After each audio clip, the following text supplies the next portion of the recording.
Detective Joe Hess. Claire turned the scroll over and over in sweaty fingers as she walked, wondering what would happen if she just tossed it down a storm drain. Well, obviously, Bishop would be pissed, and probably homicidal. Not that he wasn't like that most of the time. Besides, what she was carrying might not be anything bad, right? Maybe it just looked like a death warrant. Maybe it was a decree that Friday was ice cream day or something. A car cruised past her. She sensed the driver staring at her, then speeding up.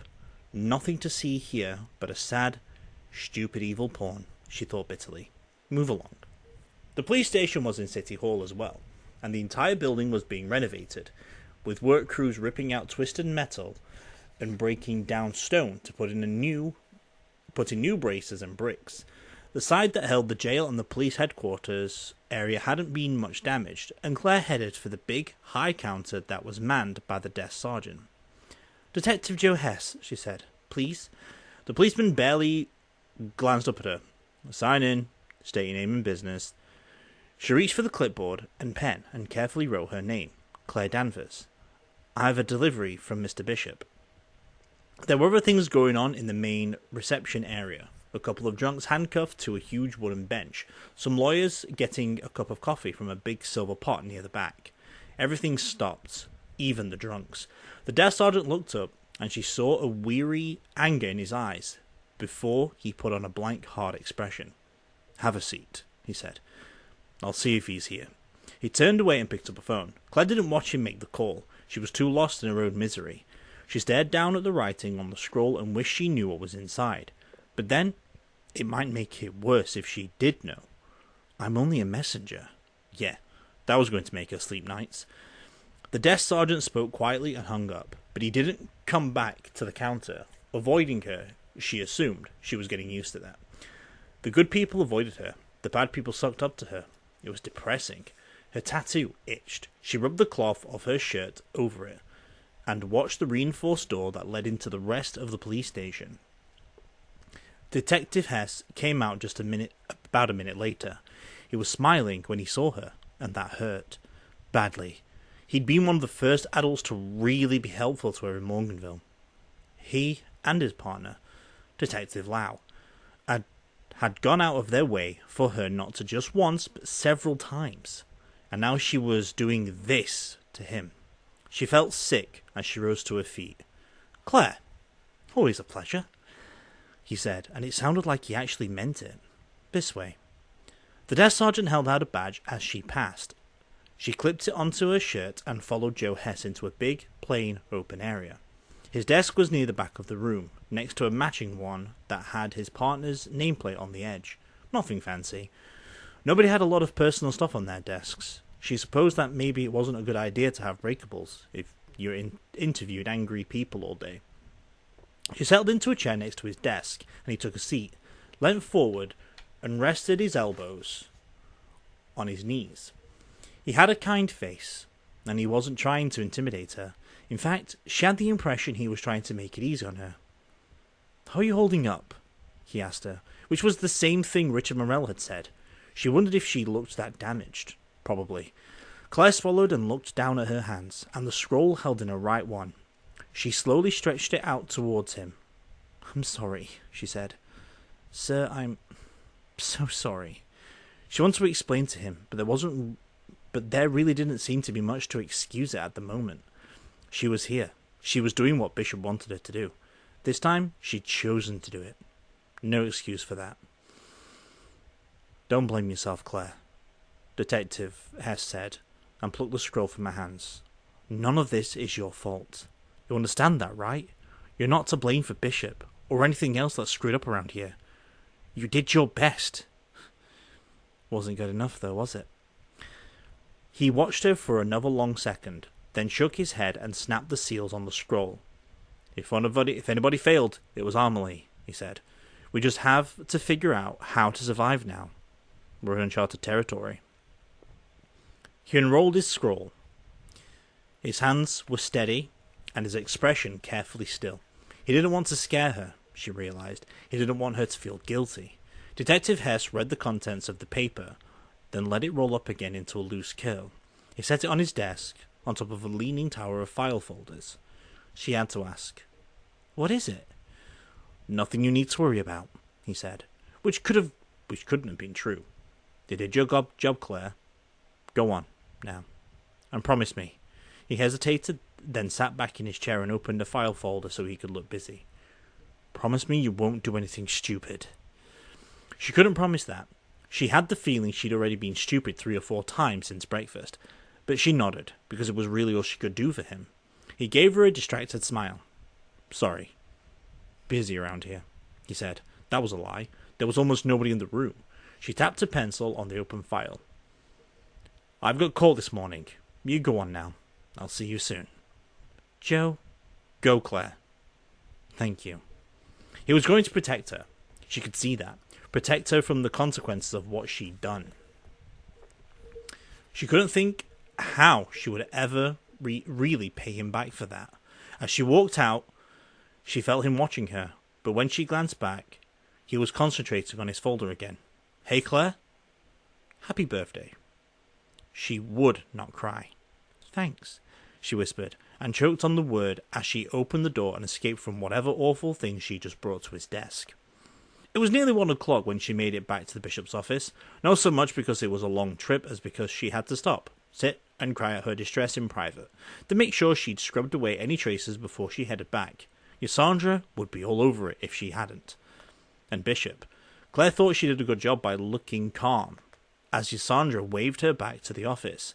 Bishop was just where he'd been, although the third vampire, the stranger, was gone. Michael was still there. Merlin was trying to build an elaborate abstract structure out of paper clips and binder clips, which was one of his less crazy ways to pass the time. The prodigal child returns, Bishop said. And how did Detective Hess take the news? Fine. Claire wasn't going to give him anything, but even that seemed to amuse him. He leant on the corner of his desk and crossed his arms, staring at her with a faint, weird smile. He didn't tell you, did he? I didn't ask. What a civilized place Morganville is. Bishop made that into an insult. Very well. You've done your duty, I suppose. I'll have to keep my half of the bargain. He glanced at Merlin. She's your pet. Clean up after her. Merlin gave Bishop a laser salute. As my master commands. He stood with that unconscious vampire grace that made Claire feel heavy, stupid, and slow. And his bright black eyes locked with hers for a long moment. If he was trying to tell her something, she had no idea what it was. Out, girl. Master Bishop has important work to do here. What? She wondered, working on his evil laugh.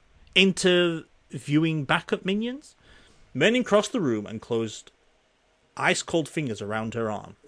She pulled in a breath for a gasp, but he didn't give her time to react. She was yanked along with him down the hall, moving at a stumbling run. She looked back at Michael mutely, but he couldn't help her. He was just as trapped as she was. Merlin stopped only when there were 2 closed doors, and about a mile of hallway between them and Mr. Bishop. Let me go, Claire spat, and tried to yank free. Merlin looked down at her arm, where his pale fingers were still wrapped around it, and raised his eyebrows as if he couldn't quite figure out what his hand was doing. Claire yanked again. Merlin, let go! He did. Or is it Myron? Merlin. Yeah, it's fine. He did and stepped back. She thought he looked disappointed for a flicker of a second, and then his loony smile was firmly in place. Will you be a good little girl then? She glared at him. Probably not. All right then, on your head be it, Claire, and let's do our best to keep your head attached to the rest of you. Come, I'll take you away to your boy, since evidently our mutual benefactor is in a giving sort of mood today. He turned, and the skirts of his frock coat flared. He was wearing flip-flops again, and his feet were dirty, though he didn't smell too bad in general. The layers of cheap metallic beads clicked and rattled as he walked, and the slap of his shoes made him just about the noisiest vampire Claire had ever heard. Are you taking your medicine? She asked. Merlin sent her a glance over his shoulder, and once again she didn't know what that look meant at all. Is that a no? I thought you hated me, he said. If you do, you shouldn't really care, should you? He had a point. Claire shut up and hurried along as he walked down a long, curved hallway to a big wooden door. There was a vampire guard on the door.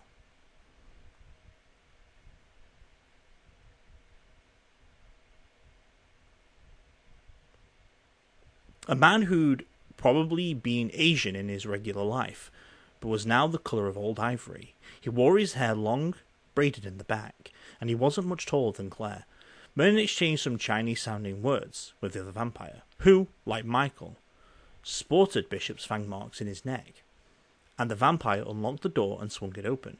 This was as far as Claire had ever been able to get before. She felt a wave of heat race through her, and then she shivered, now that she was here, actually walking through the door, and felt faintly sick with anticipation. If they've hurt him. And it had been so long. What if he hadn't even want to see her at all?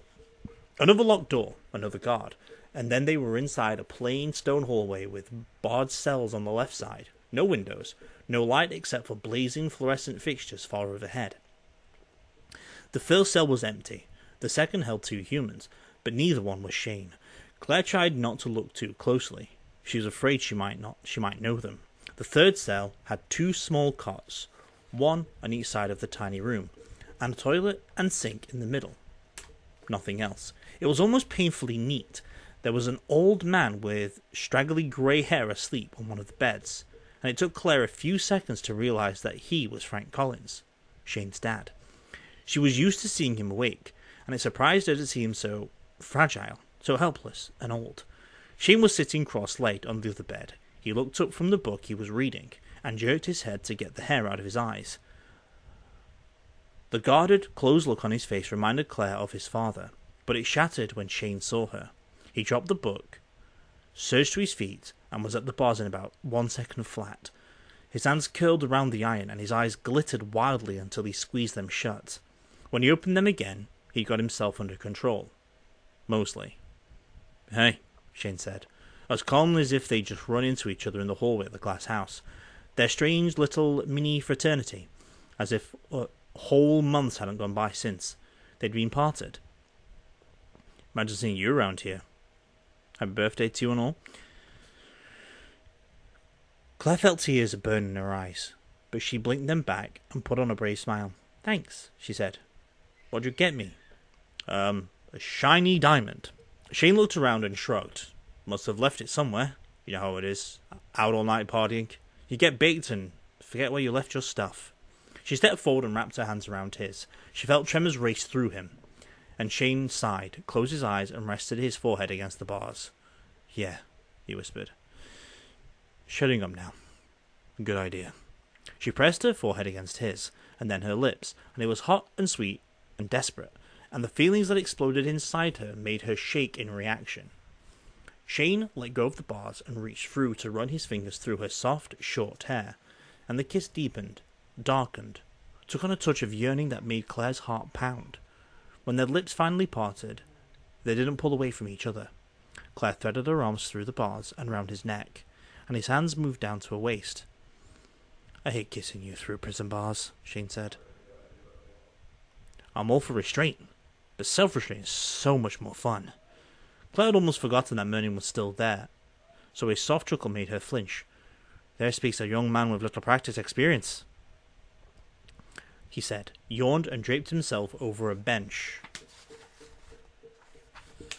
on the far side of the wall. He propped his chin up on the heel of one hand.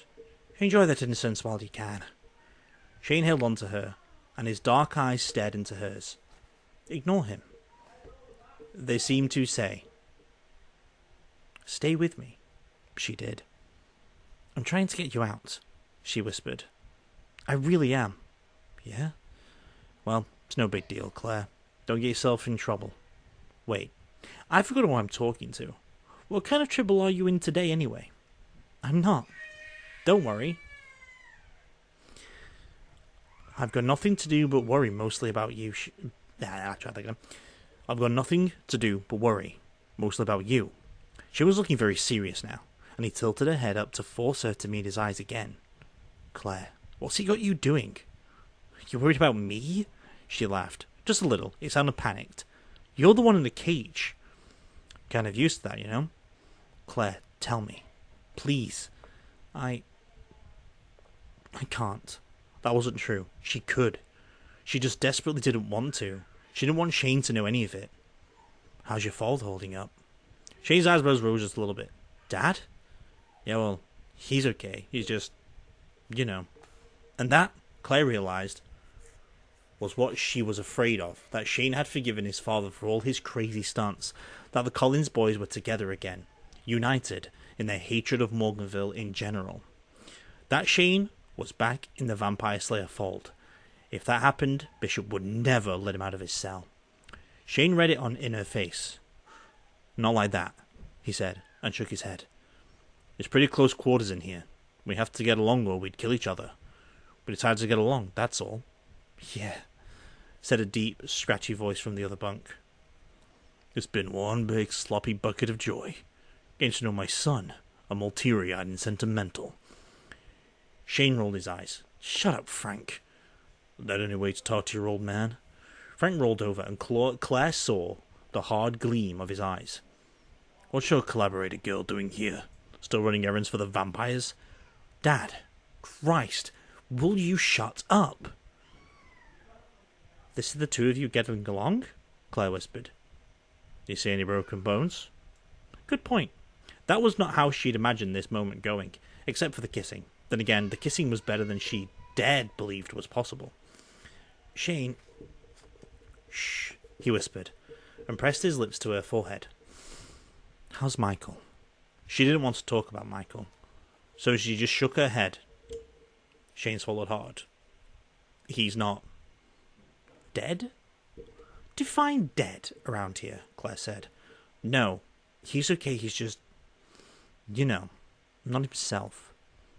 Bishops? She nodded. He closed his eyes in pain. What about Eve? She's working. I haven't seen her a couple of weeks. Eve, like everyone else in Morganville, treated Claire like a traitor these days, and Claire honestly couldn't blame her. She's really bust up about Michael. And you, of course. No doubt, Shane said softly. He seemed to hesitate for a heartbeat. Have you heard anything about me and my dad? What Bishop has planned for us? Claire shook her head. Even if she knew, and she didn't, in detail, she wouldn't have told him. Let's not talk about it, Shane. I've missed you so much. He kissed her again, and the world melted into a wonderful spinning blend of heat and bells. It was only when she finally, regretfully pulled back that she heard Mernin's mocking, steady clapping. Love conquers all, he said. How quaint. Claire turned to him, feeling fury erupt like a volcano in her guts. Shut up. He didn't even bother to glance at her. Just leant back against the wall and smiled. You want to know what he's got planned for you, Shane? Do you really? Mernin, don't. Shane reached through the bars and grabbed Claire's shoulders, turning her back to face him. It doesn't matter, he said. This matters. Right now. Claire, we're going to get out of this. We're going to live through it. Both of us. Say it with me. Both of us, she repeated. We're going to live. Mernin's cold hand closed round her wrists, and he dragged her away from the bars. The last thing she let go of was Shane's hand. Hey! Shane yelled, as Claire fought, lost, and was pulled through the door. Claire, we're going to live. Say it. We're going to live. Mernin slammed the door. Theatrical, isn't he? Come on, girl. We've got work to do. She tried to shake him off. I'm not going anywhere with you, you traitor. Mernin didn't give her a chance. He half-dragged, half-marched her away from the first vampire guard, then the second, and then pulled her into an empty, quiet room off the long hallway. Shut the door with a wicked boom and whirled to face her. Claire grabbed the first thing that came to hand. It happened to be a heavy candlestick, and swung it at his head. He ducked, rushed in, and effortlessly took it away from her. Girl! Claire! He shook her into stillness. His eyes were wide and very dark, not at all crazy. If you want the boy to live, you'll stop fighting me. It's not productive. What, I should just stand here and let you bite me? Not happening. She tried to pull away, but he was as solid as a granite statue. Her bones would break before his grip did. Why on earth would I bite you? Mernin asked very reasonably. I don't work for Bishop, Claire. I never have. I thought you certainly had enough brains to understand that. Claire blinked again. Are you trying to tell me that you're still on our side? Define our, my dear. The side of... well, it was right. It was a little tough to define. You know, us! Merlin actually laughed, let go, and stuffed his hands casually into the pocket of his frock coat. Was indeed. I understand you might be sceptical. You have reasons. Perhaps I should allow someone else to convince you. Huh. Right on time. She wouldn't have believed him, not for a second, except that a section of the wall opened. There was a flash of white-hot light, and a woman stepped through, followed by a long line of people. The woman was Amelie, vampire queen of Morganville. Though she didn't look anything like the perfect pale princess that Claire had always seen, Amelie had on black pants, black slipper hoodie, and running shoes. So wrong. And behind her was the fucking vampire army, led by Oliver, all in black, looking scarier than Claire could remember ever seeing him. He usually at least tried to look non-dangerous, but today, he obviously didn't care. He wore his greying hair tied back in a ponytail, and it pulled his face into an unsmiling mask. He crossed his arms and looked at Merlin, and Claire, like they were something slimy he'd found on his coffee shop floor. Merlin? Amelie said. I nodded graciously. He nodded back, like they were passing on the street, like it was just a normal day. Why did you involve the girl? Oh, I had to. She'd been quite difficult, he said, which helped convince Bishop that I am, indeed, his creature. But I think it's best if you leave her behind for now. And me as well. We have more work to do here. Work that can't be done hiding. Claire opened her mouth, then closed it, without thinking of a single coherent question to ask. Oliver dismissed both of them with a shake of his head, and signalled his vampire shock troops to fan out around the room on either side of the door to the hallway. Amelie lingered, a trace of a frown on her face. Will you protect her, Merlin? I was loath to let you lead her this far into the maze. I should hate to think you'd abandon her on a whim. I do owe her protection. Her pale grey eyes bored into his, colder than steel in winter. Be careful what you say. I will hold you to your answer. I'll defend the girl with my last breath. He promised and clasped his hand dramatically to the chest of his ragged frock coat. Oh wait, that doesn't mean much, does it, since I gasped the last breath before the Magna Carta was dry on the page? I mean, of course I'll look after her, with whatever it is left of my life. I'm not joking, Jester. His son looked completely sober. I'm down not laughing, my lady. I'll protect her. You have my word on it. Claire's head was spinning. She looked from Merlin to Amelie to Oliver, and finally thought of a decent question to ask. Why are you here? They're here to rescue your boyfriend, Merlin said. Have your birthday, my dear. Amelie sent him a sharp, imperious look. Don't lie to the girl, Merlin. It's not seemly. Merlin sobered and bowed his head very slightly. Claire could still see a manic smile trembling on his lips. Amelie transferred a steady grey gaze to Claire. Merlin has been helping us gain entry to the building. There are things we are doing to retake Morganville, but it is a process that will take some time. Do you understand? It hit Claire like a little late. You're not here to rescue Shane? Of course not, Oliver said scornfully. Don't be stupid. What possible strategic value does your boyfriend hold for us? Claire bit her lip on an instinctive argument and forced herself to think. It wasn't easy. All she wanted to do was scream at him. All right, she finally said. I'm going to make him strategically valuable to you. How's that? Merlin slowly raised his head. He had a warning look on his face, which she ignored completely. If you don't rescue Shane and his father, I'm not going to help keep Merlin on track, and I'll destroy the maintenance drugs and the serum we were working on. I'm guessing you still want to avoid getting on the crazy train, right? Because that was where all vampires were headed, even Oliver and Amelie. When she'd first come to Morganville, she'd thought they were immortal and perfect, but in many ways, that was all just a front. The reason there were no other vampires out there in the world, or very few anyway, was that over the years, their numbers had gradually declined, and their ability to make other vampires had slipped away. It was kind of disease, something nasty and progressive, although they'd been in denial about it for a very long time. Armley had created Morganville to be their last, best hope of survival, but the disease hadn't got better. It had got worse, and seemed to be affecting them faster and faster these days. Claire had learned to pick up the subtle signs by now, and they were already visible. Tremors in the pale hands, sometimes up their arms. Soon, it'd be worse. They were all terrified of it. They had good reason to be. Merlin had developed a maintenance drug, but they needed a cure. Badly. And with Merlin slipping fast, Claire was the key to getting that done. There was a profound silence in the room, and for a second, Claire's angry resolve faltered. Then she saw the look in Oliver's face. "Oh, no, you don't," she thought. "Don't you look smug." "We do this my way," Claire said, "or I'll destroy all the work and let you all die." "Claire," Merlin murmured. He sounded horrified. Good. She was glad. "You can't mean that." "I do mean it. All your work, all your research, if you let Bishop kill Shane, none of it matters to me anyway." She was scared to say this, but in a way, it was a relief. "It's not all about you and your stupid ancient feuds. They are living people in this town. We have lives. We matter." She let the lid off her simmering, terrified anger, and now it was boiling all over the place. She whirled on Merlin. You gave us to him. You turned on us when we needed you. And you, Armley this time, you didn't even care. Where have you been? I thought you were different.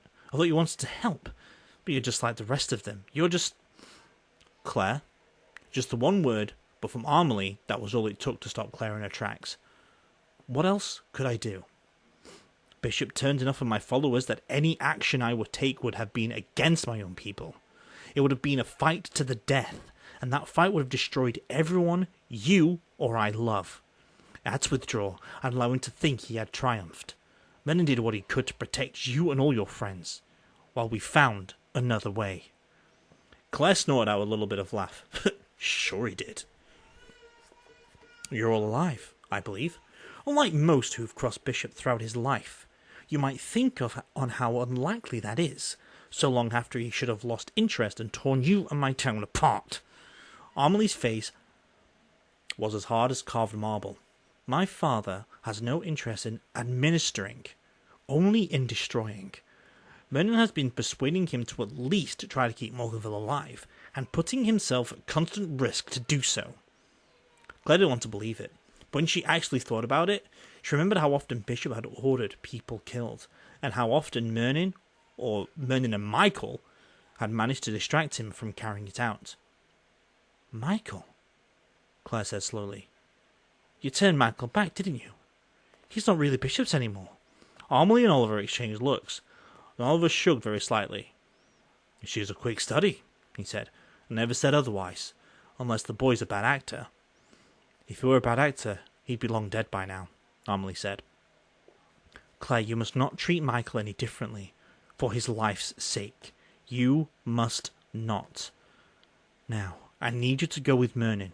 The serum you've cultured from Bishop's blood is of vital importance to us now. We need to treat all those we can reach, and we must have enough of a supply to do the job. I rely upon you for that, Claire." "Why should I help you at all?" Claire asked, and felt a tremor of pure chill along the back of her neck when Armley's grey eyes sharpened, their focus on her. "You haven't promised me anything.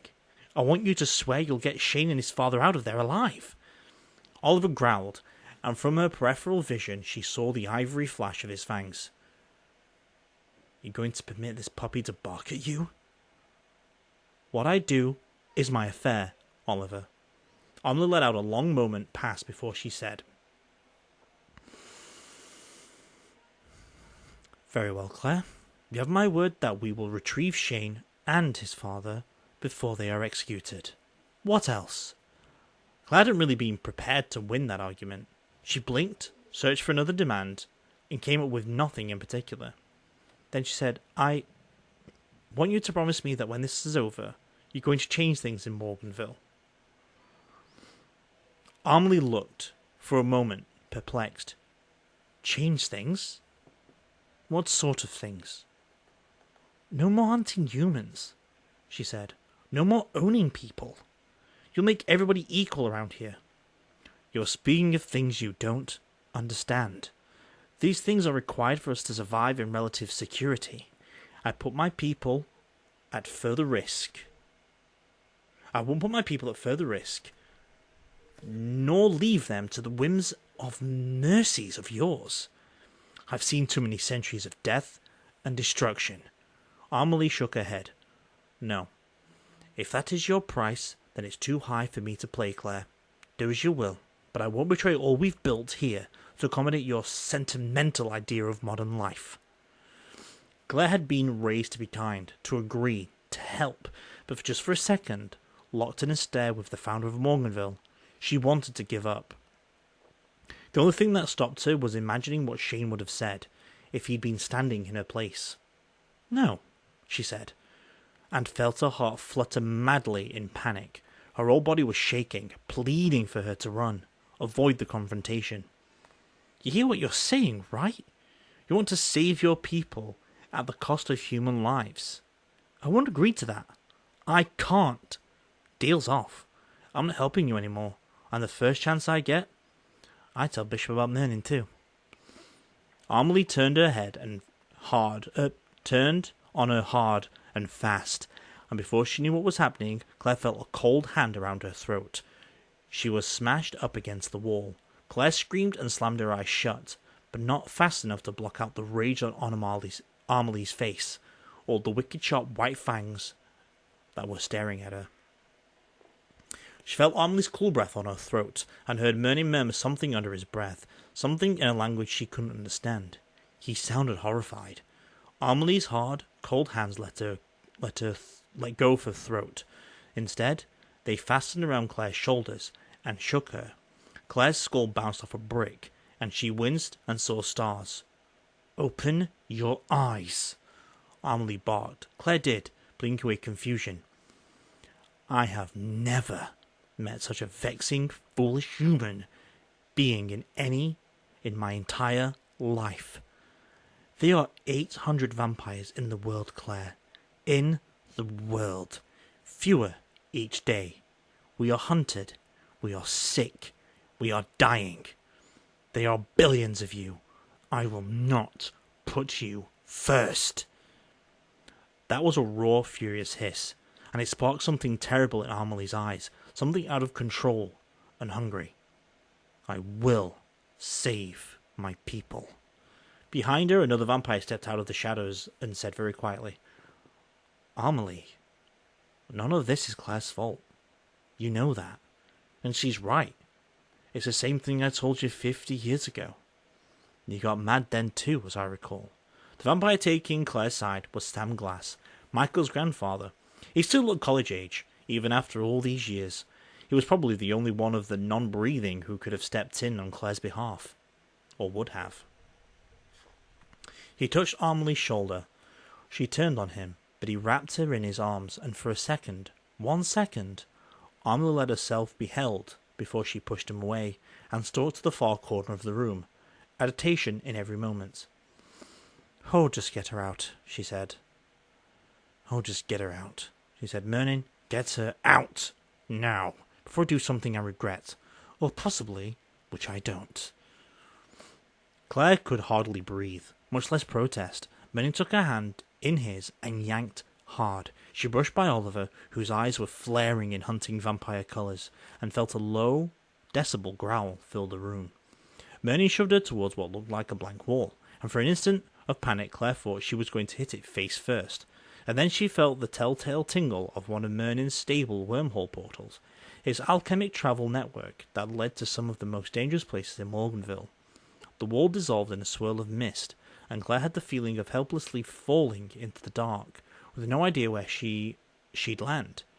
It seemed to last forever, but then she was stumbling out into her home.